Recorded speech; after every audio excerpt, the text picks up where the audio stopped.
पर्यो भनेर भन्दै हुनुहुन्थ्यो।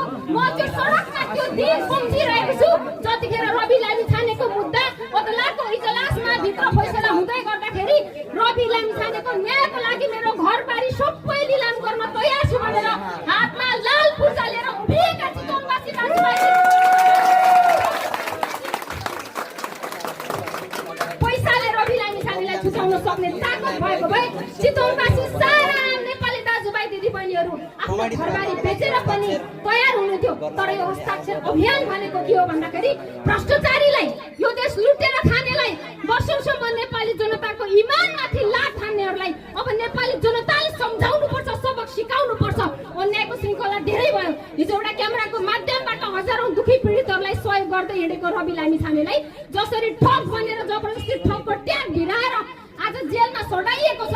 जेलमा बस्नुपर्ने मान्छेहरू आज सत्ताको व्हीलचेयरमा छन्। जो गरिबको लागि गर्छु, यो देशभित्रै बसेर यहाँका जनताको जीवन परिवर्तन गर्छु भनेर एउटा सपना गरेर आएको रवि लामिछानेलाई यिनीहरूले भनेको जाल जेल षड्यन्त्र गरेर आज त्यो जेलको कालो कोठरीमा पठाएका छन्। 2-4 जना मान्छेले हस्ताक्षर गरेर रविलाई जेल पठाएका थिए। त्यसको बदला करोडौं नेपालीहरूले हस्ताक्षर गरेर रवि लामिछानेलाई जेलमा यो 14 वर्ष जेल बसेर यो देशको प्रधानमन्त्री पदमा पुगेको केपी ओलीलाई हेक्का होस्। 1-2 वर्ष जेल बस्दैमा रवि लामिछानेको राजनीतिक यात्रा अन्त्य हुँदैन। त्यो जेल बस्नेले आफै महसुस गर्नुपर्ने कुरा हो। आज हरेक स्टेजमा हेर्दै गर्छु, स्टेजमा यसो भाषण गर्छन्, भरे स्टेजबाट उत्रिने बेलामा 2-4 जना युवाहरूले काँध थापेर स्टेजबाट ओह्राल्नु पर्ने देश लुटेर पनि यिनीहरू खाँदा खाँदा दुब्लाइसकेका यी भ्रष्ट नेतालाई हाम्रो रवि लामिछाने जस्तो मान्छे प्रेसर परेर त्यत्रो हुँदाखेरि पनि म थेक्न सक्छु भनेर एउटा पनि प्रेसरको औषधि नखाइकन हिरासतमा बसेर नेपाली जनताको पक्षमा तपाईँ हाम्रो मुक्तिको लागि लड्ने रवि लामिछानेको पार्टीको कार्यकर्ता हुनुमा आज मलाई गर्व छ साथीहरू।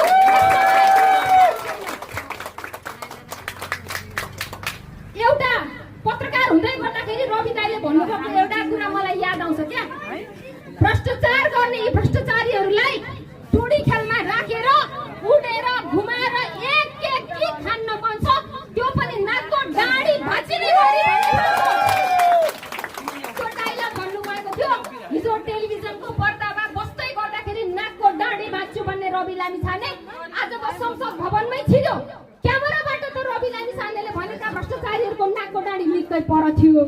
अब संसद भवनभित्र छिरिसकेपछि, बालुवाटारभित्र छिरिसकेपछि, सिंहदरबारभित्र छिरिसकेपछि रवि लामिछानेले चाहिँ जो नाकको डाँडी भाँच्न चाहनुहुन्थ्यो तिनीहरूको नाक